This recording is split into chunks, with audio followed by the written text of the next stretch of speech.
Hello everyone, good evening. तो आज के ब्लॉग की शुरुआत करते हैं कल शाम से। और कल संडे था तो कल मैंने ब्लॉग डाला नहीं था। एक्चुअली शाम को हम लोग घूमने चले गए थे और ये रपटा का सीन है। मंडला वाले तो बहुत अच्छे से जानते हैं। रपटा में पानी काफ़ी बढ़ गया था और वीटू काफ़ी दिन से बोल रहे थे चलो चलो चलो।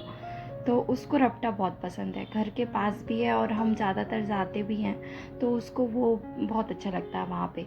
अब वो जब ऐसा रहता है तो हम दोनों उसको यहाँ छोड़ देते थे, खेल लेता था वो।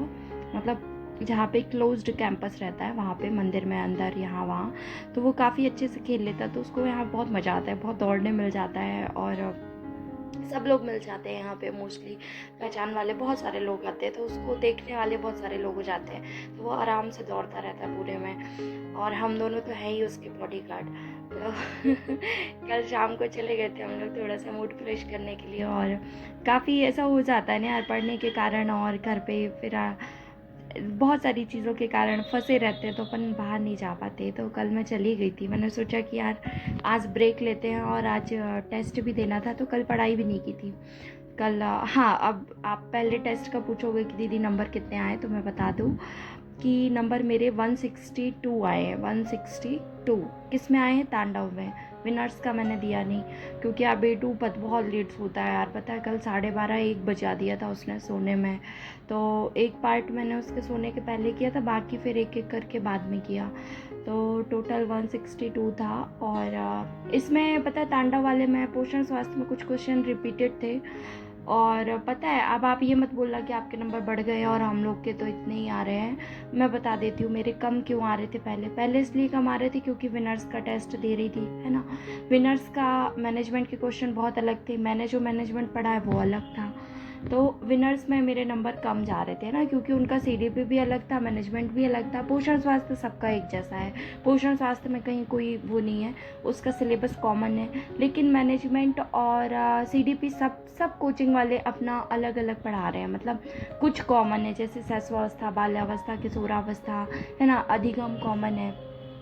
पर कुछ टॉपिक सब कोचिंग वाले अपने अपने हिसाब से पढ़ा रहे हैं एक्स्ट्रा, तो इसीलिए नंबर सबके वैरी कर रहे हैं। पता है अब देखो क्या मेरे तांडव में क्यों चले गए नंबर, क्योंकि भले ही मैंने बहुत टाइम से रिवीजन भी नहीं किया, कुछ नहीं किया, कुछ टॉपिक्स, लेकिन मैंने वहाँ से पढ़ा है कहीं ना कहीं। उनका MCQs देख रही हूँ तो वो चीज़ें रिपीट हो गई हैं, तो कुछ चीज़ें याद थी। और नंबर और भी अच्छे आते अगर मैं कंटिन्यू सिर्फ उसी को देखती। लेकिन मैं क्या कर रही हूँ कि थोड़ा सा वैरायटी के कारण यहाँ वहाँ भाग रही हूँ। ऐसा करना तो नहीं चाहिए, लेकिन ये है कि जो तांडव का है वो मुझे ऑलमोस्ट प्रिपेयर हो गया है, मतलब लगभग सारी चीज़ें याद है ना। पर मैं सोच रही हूँ कि मैनेजमेंट और सीडीपी सब लोग अलग अलग पढ़ा रहे हैं, तो ऐसा ना हो कि लास्ट टाइम पे कुछ और क्वेश्चन आ जाए और सामने से अपन डील न कर पाए। इस कारण मैं विनर्स कभी कभी देखती हूँ और कभी कभी टॉपर टेम्पल का देखती हूँ। सॉरी, टॉपर टेम्पल नहीं, वो क्या है, परीक्षा पोर्टल अभी स्टार्ट किया है उन्होंने ना, परीक्षा पोर्टल वाले। उनके भी सीडीपी के क्वेश्चन और मैनेजमेंट के क्वेश्चन अच्छे हैं, और केजीएस वालों का भी ठीक है। तो मतलब कभी कभी देख लेती हूँ मैं बीच में। तो उससे क्या होता है, मैं क्यों देखती हूँ, देखो मेरा थ्योरी पार्ट कंप्लीट है, मेरा अपने में से PYQ कंप्लीट है ना, अपनी कोचिंग का मैं MCQs वगैरह करती हूँ।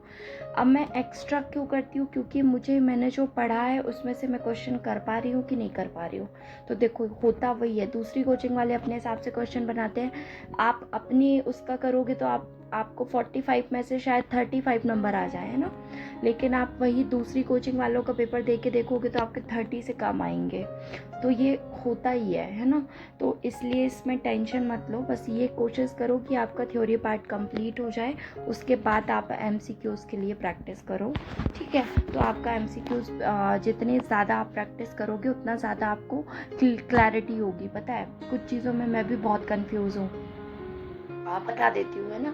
जैसे कि बहुत सारे जो सिद्धांत है ना, वो सब उसके जो क्वेश्चन मिक्स हो जाते हैं ना, तो वो सब कंफ्यूजन में चले जाते हैं। पता है आपसे बहुत अच्छे से जीन पियाजे बनता है, लेकिन क्वेश्चन ऐसा बना के दे देते हैं वो कि आप कंफ्यूज हो जाते हो या गलत टिक करते हो।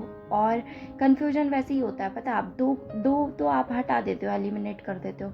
बाकी के जो 2 बचते हैं ना 50-50, उसमें आप फिर पहले ये टिक करते हो, बाद में वो टिक करते हो। ये सबके साथ होता है, मेरे साथ बस नहीं, सबके साथ यही प्रॉब्लम है।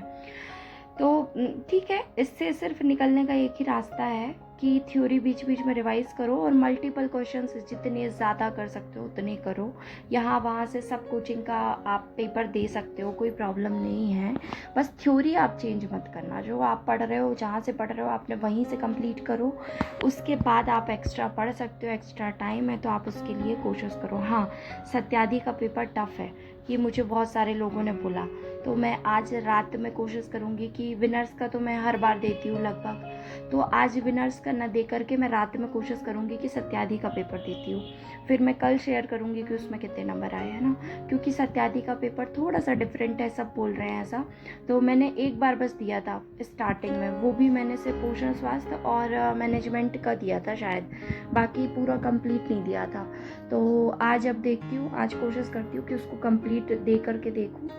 तो फिर मैं कल शेयर करूँगी आपसे कि कितने क्या नंबर आए। और आप लोग भी बताना, मतलब ये बताना कि देखो नंबर तो सबके ऑलमोस्ट 120 से ऊपर और 160 तक जाते हैं। आई थिंक जितने लोग ऐड हैं सबके ऑलमोस्ट इतने ही जाते हैं ना। तो ये बताना कि लास्ट संडे से अभी इस संडे को आपके नंबर बढ़े हैं या कम हुए हैं। और फिर अपन देखते हैं, बात करते हैं। और मैं कोशिश करूँगी लाइव आने का आज से, अगर आज नहीं आई तो कल से पक्का, तो कल से कंटिन्यू करेंगे। अगर आज रात में हो गई तो रात में, और टाइम रखेंगे रात का ही, है ना, टाइम रखेंगे रात का 10:30 का, क्योंकि उस टाइम तक मैं ऑलमोस्ट किचन से आ जाती हूँ। बहुत कम ऐसा होता है कि 11 बजे, नहीं तो लगभग 10 साढ़े 10 तक आ जाते हैं, मतलब या बीच कभी हो सकता है कि 9 साढ़े 9 का। तो जो भी रहेगा मैं एक बार कम्युनिटी पे पोस्ट पे डाल दिया करूँगी उसके 15 मिनट पहले, है ना, कि मैं आने वाली हूँ, या आधे घंटे पहले। और उसका प्रॉफिट ये रहेगा कि रोज़ अपन एक एक टॉपिक डिस्कस करेंगे ना, तो सबके पास बहुत सारे क्वेश्चंस हैं, सबके पास बहुत सारा डेटा है। कई बार जब आप सुनते हो तो चीज़ें याद हो जाती हैं। मेरे पास भी, जैसे अपन याद हो अगर आप लोग को, अपन ने पंचवर्षीय योजनाएं की थी जब, तो बहुत सारी चीज़ें मेरे पास नहीं थी। सामने से आप लोगों ने बताया था कि दीदी इस योजना में ये भी कार्यक्रम चालू हुआ था, इसमें ये भी आया था, इसमें वो भी हुआ था।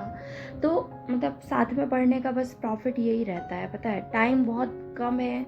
और हम सब मैक्सिमम हाउसवाइफ हैं, कुछ गर्ल्स भी पढ़ रही हैं तो वो भी, और सबके पास कुछ ना कुछ काम रहता है एक्स्ट्रा, है ना। कुछ कॉलेज गोइंग गर्ल्स भी हैं, वो भी प्रिपरेशन कर रही हैं। बहुत सारी लड़कियां हैं, कुछ बीएड का, वर्ग 1 का, वर्ग 3 का, इसकी प्रिपरेशन में लगी हुई हैं। तो सबके पास टाइम की कमी है ना। तो थ्योरी के लिए आप मत परेशान हो, थ्योरी आपने जहाँ से कर ली है एक जगह से, आप वहीं से उसको पढ़ो, वहीं से रिवाइज करो। आप एमसीक्यूज़ के लिए आप यहाँ वहाँ जा सकते हो, एमसीक्यूज़ क्वेश्चन एक्स्ट्रा कर लोगे तो उससे कोई लॉस नहीं होने वाला। बस ये याद रखना कि आपका कॉन्सेप्ट एक जगह से क्लियर होना चाहिए। कॉन्सेप्ट के लिए अलग अलग जगह मत भागना, है ना। जैसे अधिगम आपने एक जगह से पढ़ लिया, अब आप अधिगम के क्वेश्चन आप हर कोचिंग के लगा लो, कोई दिक्कत नहीं, क्योंकि आपने एक बार थ्योरी पढ़ ली। फिर आप क्या करो, जब क्वेश्चन नए पढ़ते हो, कोई नया फैक्ट वहाँ पे मिलता है, उसको अपनी कॉपी पे नोट कर लो। तो उससे क्या होगा कि आप जब रिवाइज करोगे कॉपी से, तो आपको वो जो आपने एक लेक्चर देखने में अपना टाइम ख़राब किया ना, उसको दोबारा नहीं देखना पड़ेगा। मतलब 1 घंटे का एक लेक्चर है, स्पीड बढ़ा के देखोगे 30 मिनट में हो जाएगा, और उसी चीज़